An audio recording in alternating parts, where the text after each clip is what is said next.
नयाँ वर्ष मात्र फेरिएन, मुहार पनि फेरिँदैछ। हेर्दा तिला नदीको किनारबाट जुम्लामा हरियाली भरिँदैछ। आज नयाँ वर्षको पहिलो दिन। धेरै हो हल्ला अनि भिडभाड मन नपराउने म, साथमा प्रकृतिलाई माया गर्ने 3 जना साथीहरू लगायत 1 जना सानो मान्छे। तर गफ भने देशै खाउँला जस्तो।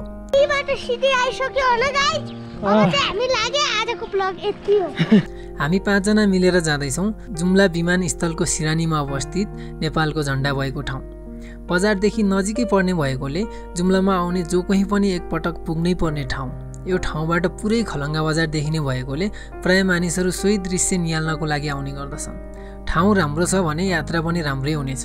यात्रा राम्रो भयो भने भिडियो झनै राम्रो हुनेछ। बाँकी प्रतिक्रिया दिने हजुरहरूको काम।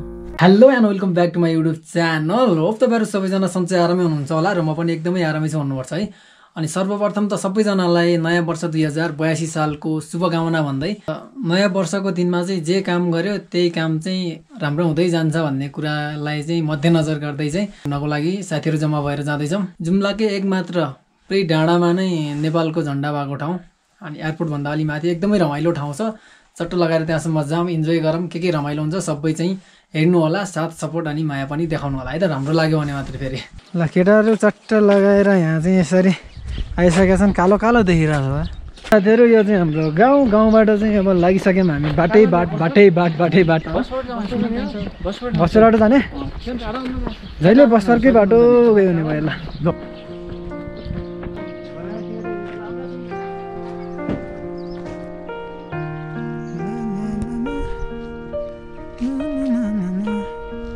हरियाली पनि हुन लागिसक्यो जुम्लामा यतिखेर होइन। त्यही हो साथी हो। बिस्तारै गाउँबाट सहरको रूप दिँदै ठुला ठुला घर, सडकको किनारमा राखेका गाडीहरू लाग्थ्यो जुम्लाको खलङ्गामा मार्सिदान फलाउने जग्गा मासिँदैछ। विकास पनि छ, विनाश पनि छ, साथमा इतिहास पनि मेटिँदैछ। तर जुम्ली जनताले सुविधा भने पाएका छन्। यो मान्छेलाई लाज लाग्छ, यो हाम्रो कालो मान्छेलाई। यहाँ चाहिँ यो ताल बनाउने भनेर खतरा बनाउन खोज्दै थिएँ तर बन्न सकेका छैन।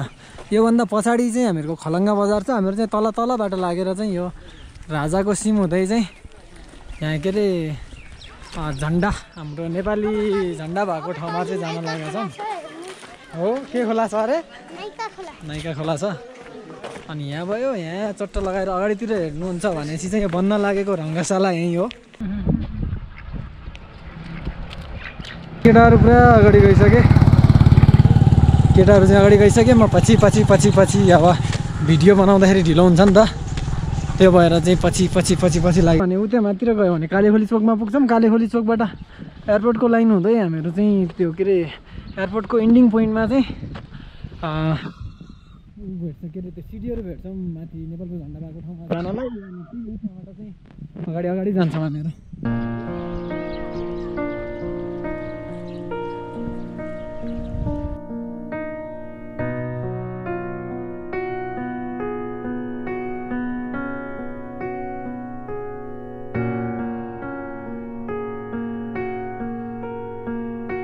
अरू सबै ठिकै छ तर यहाँको फोहोर चाहिँ यो के कुरा गर्नु फेरि यस्तो छ। अब यहाँ चाहिँ हामीहरू कालेखोली चोकमा पुग्यौँ। चाहिँ खाद्यान्नदेखि लिएर तरकारीको लागि चाहिँ एकदमै फेमस एरिया नै हो यो चाहिँ। चट्ट लगाएर यस्तो छ यहाँ।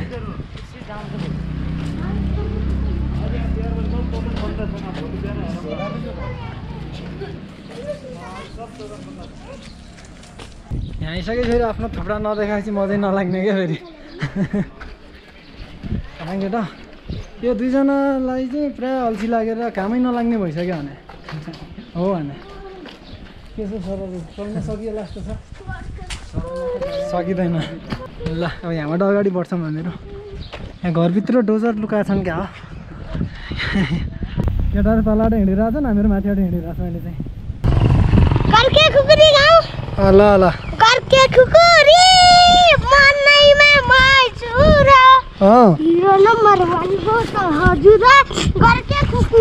यता हेरेर यता आवाज सुनिनु परेन।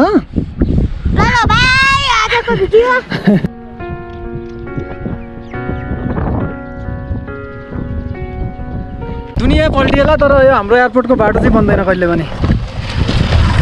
एयरपोर्ट यतातिर प्लेन ल्यान्डिङ हुन्छ, सेफ फ्लाइट हुन्छ। यहाँनिर यस्तो छ क्या पुरै हिलो हिलो। अरू जेसुकै होला तर जुम्लामा चाहिँ एयरपोर्टको बाटो चाहिँ कहिल्यै बन्दैन। प्लेन हेर्नलाई बसिरहेको छ सबैजना। ए कति सानो देखिन्छ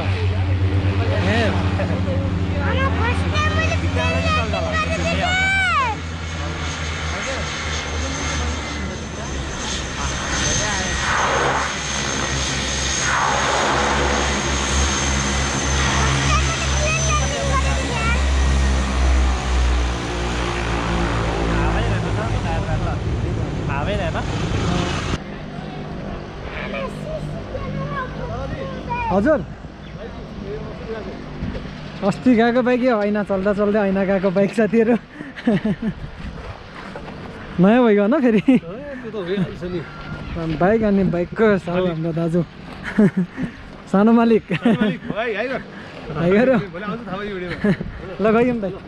ल साथीहरू अब हामीहरू सिटीतिर गएर चाहिँ सिक्छौँ होला। के खाने हो हामी माछा कहाँ छ माछा? पोखरी छ त छुम्नु पर्दैन। कहाँ छ पोखरी? माथि तै केसर खेती छ। हामी केसर खेती किन जाउँला त? झन्डा जाने अनि पछाडितिर चाहिँ फेरि जाउँ खेत छ। अब योभन्दा जेठभन्दा पछि आउनुभयो भने फेरि धान फल्या हुन्छ। यो मार्सी धानहरू पुरै फाट हुन्छ दामी। के छ हजुर? के छ हजुर? ठिक छ। तपाईको के छ अब भन्नुस्? ल क्यामेरा सामान्य हैन है, फेरि क्यामेरा खोज्ने हैन भ्लगरको। हामी चाहिँ अब नेपालको झन्डामा गइरहेछौँ। उ देख्नुस् नेपालको झन्डा अब पुगिसक्यो। कहाँ छ नेपालको झन्डा? छँदै छैन अगाडि। अब निबाट सिधै आइसक्यो होला गाइस। अब चाहिँ हामी लागे आजको ब्लग यति हो। रारा जाने बाटो देखिरहेछ अनि ठ्याक्कै रारा जाने बाटो स्टार्टिङ पोइन्टबाटै अफ रोड छ है त, कच्ची बाटो। केही समय पैदल हिँड्दा आँखै अगाडि देखिन्छ झन्डा भएको ठाउँमा जानको लागि बनाएका सुन्दर सिडीहरू।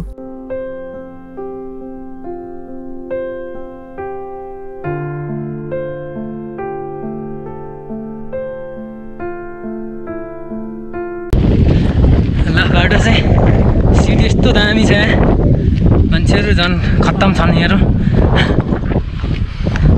यहाँको सिडी मात्रै राम्रो होइन साथीहरू, तलतिर पुरै जुम्ला विमानस्थल, यतातिर देखिने आचार्यपाडाको गाउँ सबै एकदमै डेन्जर देखिन्छ।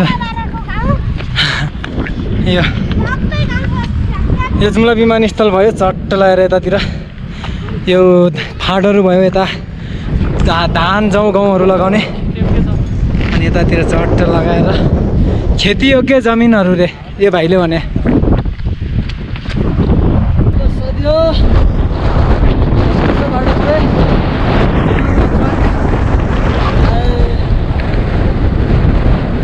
ओ माई गड, यस्तो यो पो त यार सिन।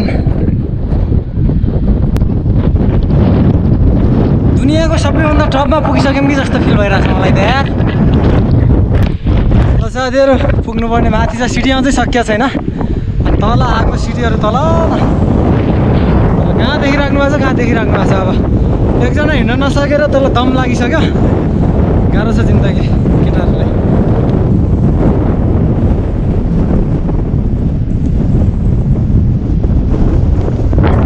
चाहिँ हाम्रो सकियो। नेपालको झन्डा बनेको चाहिँ उ त्यहाँ छ, यहाँ के को टावर पनि रहेछ अनि यता के को मन्दिर पनि रहेछ। त्योभन्दा अगाडि मन्दिरभित्र छिरेर दर्शन गरिहालौँ सट्ट लगाएर।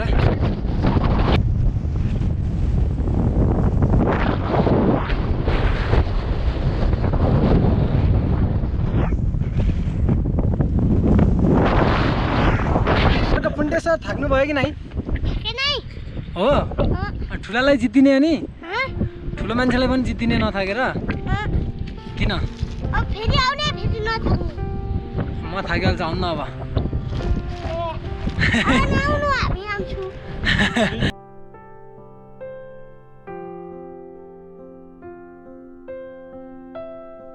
पुग्न त पुग्यो, हावाले केही पनि नसुनिएला जस्तो छ, गाह्रो छ। त्यहाँबाट रमाउँदै हाँस्दै खेल्दै झन्डा भएको ठाउँसम्म पुगियो। त्यहाँ पुग्दा हावा बेसरी चलिरहेको थियो। गोप्रो बाहेक अरू क्यामेरा ड्रोन चलाउन सक्ने अवस्था पनि थिएन। तर पनि पुरै भ्यू हेर्न पाउँदा मन भने अति नै खुसी थियो।